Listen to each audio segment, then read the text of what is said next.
Bienvenidos, esto es Homo Optimus, una producción de Total Sapiens para todos ustedes. Mi nombre es Sergio Anaya. El tema de hoy es acerca del grupo de fútbol Cruz Azul y la actuación de los opositores a la Cuarta Transformación en la ya inminente jornada electoral del próximo 6 de junio, donde usted y yo, donde todos los mexicanos que somos ciudadanos de este país, podremos elegir a muchas de las autoridades que gobernarán en los próximos años y que por consiguiente influirán en nuestra vida, en la vida de nuestras familias, nuestros hijos, nuestros nietos, nuestros padres, nuestros abuelos. Así que es algo muy, muy importante, más importante que el fútbol, o igual importante según lo quiera usted ver. Pero hablemos primero de lo que es el Cruz Azul y esa racha que pasó durante aproximadamente 23 años. La oncena celeste tardó efectivamente un poco más de 23 años en poder ganar el título de Liga del Fútbol Mexicano. Pese a jugar continuamente en postemporada y en muchas de ellas haber jugado el partido final, pues se tuvo que conformar en muchas ocasiones con el subcampeonato. Sin embargo, este domingo, de la mano del entrenador Juan Reynoso, los cruzazulinos lograron por fin el campeonato. Y debería decir logramos, porque durante todos estos años nunca se dejó de apoyar al equipo.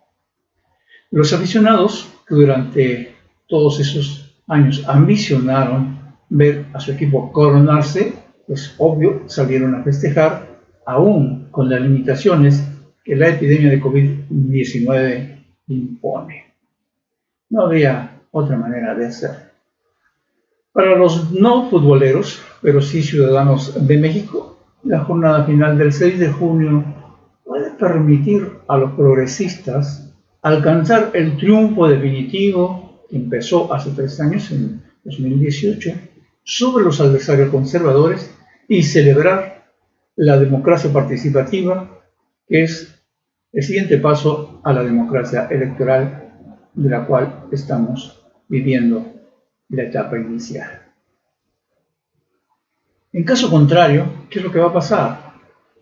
Pues el regreso de los de antes, los que hundieron a México, llámense PAN, PRI, PRD o cualquier otro partido político, significará el peor retroceso de que se tenga memoria en este país. Y mire que este país ha sufrido tremendas regresiones, por ejemplo, después de la lucha de independencia, donde se cayó en gobiernos realmente indignos de este país. Luego vendría la reforma que trató de separar a la Iglesia y el Estado y que, si bien se lograron aprobar todas las leyes referentes a ese tema, sin embargo, hasta la fecha la Iglesia sigue teniendo un gran poder, no solo la Iglesia católica, sino todas las demás denominaciones religiosas, cristianas o no cristianas. Sin embargo, ahí quedó, por eso les decíamos que había grandes retrocesos. Ok, se dictaron las leyes, una gran lucha, una gran reforma, se avanzó y sin embargo el retroceso después, en manos de los conservadores, pues fue peor y trajo consecuencias muy negativas para nuestro país. La tercera gran transformación que he mencionado, por ejemplo, es el presidente de México, ha sido sin duda la Revolución Mexicana, que todos lo sabemos, culminó con la muerte de los grandes líderes que llevaron a cabo la lucha armada en este país, que al final de cuentas obtuvieron el poder, primero los militares, luego los civiles, pero siempre encausados a privilegiar una causa que no era por la que se había luchado durante la revolución. Es decir, el conservadurismo volvió para tomar el poder y defender los derechos de las élites en perjuicio de las clases populares. Ese es el grave problema que se atravesó durante más de 70 años con gobiernos que trataron, algunos de ellos, de hacer mejor las cosas y que, sin embargo, debido a la presión de las élites de los poderes fácticos, terminaron por sucumbir a esos intereses. ¿Qué sucedió en el 2018?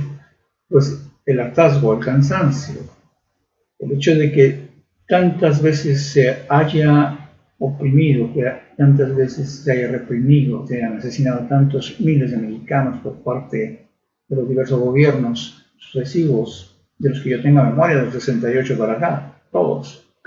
Entonces, había que hacer algo y la gente salió a votar en el 2018 y se dio un cambio en la forma de gobernar este país, un cambio que era liderado por Andrés Manuel López Obrador y que muchos se subieron al tren de la regeneración de México, de la transformación del país, sin tener las convicciones de él.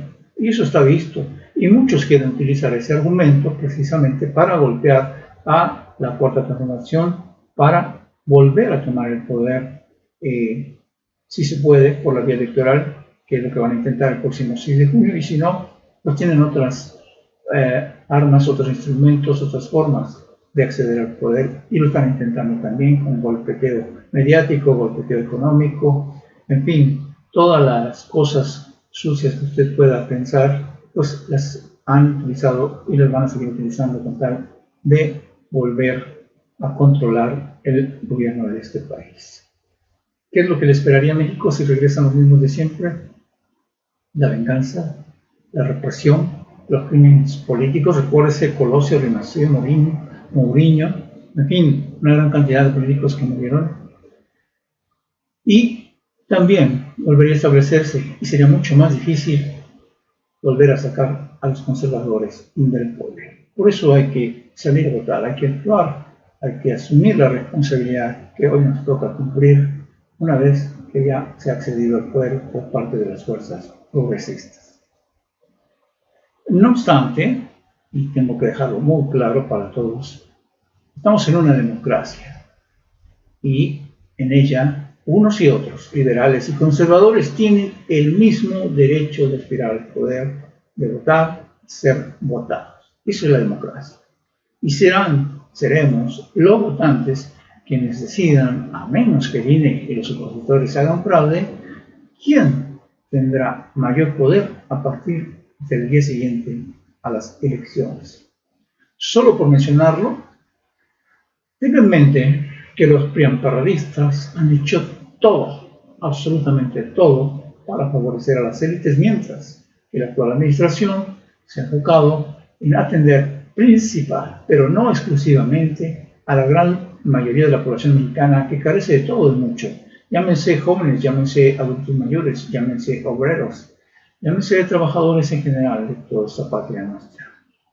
Y no están pobres, no carecen de recursos y de educación por su culpa, sino es precisamente por culpa de esas políticas neoliberales impuestas por los periodistas, panistas y periodistas que la gran mayoría de los mexicanos están en condiciones de pobreza. Y no se autoengañe, de verdad no lo hagan. Si usted no tiene, digamos, una cifra, 50 millones de dólares en su cuenta bancaria, usted no es de la élite. Usted es un instrumento de las élites para mantenerse en el poder. Usted es un aspiracionista. Y no tiene de malo nada ser aspiracionista y tener un poco de dinero en la cuenta bancaria, a diferencia de los pueblos que no tienen, ni para todo el día de lo que van a comer. No tiene nada de malo.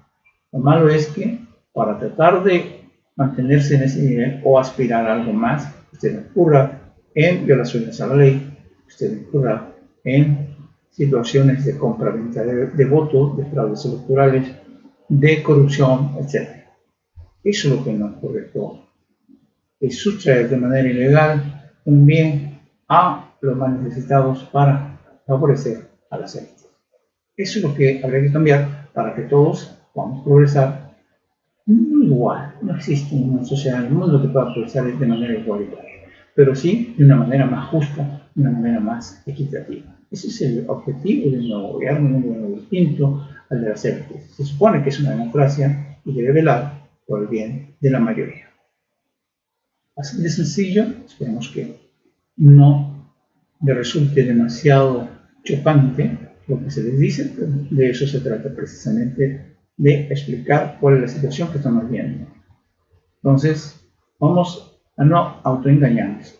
A pesar de todo, hay que decirlo también, la democracia le garantiza a usted la posibilidad de elegir a los gobernantes, sea usted paupérrimo, sea usted pobre, sea clase mediero, sea rico o hiper rico, usted tiene el mismo derecho de elegir a los gobernantes. No tiene por qué excluirlo nadie, nunca, como se hizo antes. Se les daba una miseria a los más pobres para que votaran a favor de aquellos que estaban a las órdenes de los más ricos. Esperamos que eso no ocurra. Así que no deje que otros elijan por usted y salga a votar. Un ejemplo ramplón, si usted quiere. Cuando usted va a un restaurante, puede ser que no le guste nada de lo que hay en el menú, pero aún así usted puede elegir. Y de eso se trata. Sería absurdo que de la mesa de juntos decidiera lo que usted va a querer. No lo aceptaría, ¿verdad? Bueno, permita, usted tiene otras ideas, que el de junto decida por usted. Su voto puede hacer la diferencia entre un representante que defienda los intereses de usted y su familia y otro que solo atiende el bienestar de las élites que hoy están furiosas por los cambios en la administración pública. Somos todos los mexicanos quienes construimos la democracia, así que no se deje engañar por los de antes. Salga a votar este 6 de junio por el candidato, partido o coalición de su preferencia. Muchas gracias. Esto fue Homo Optimus. Mi nombre es Sergio Naya. Les recuerdo que estamos en las redes sociales como Total Sapiens, en Facebook, en Twitter y YouTube. Además, en nuestra página web www.totalsapiens.com.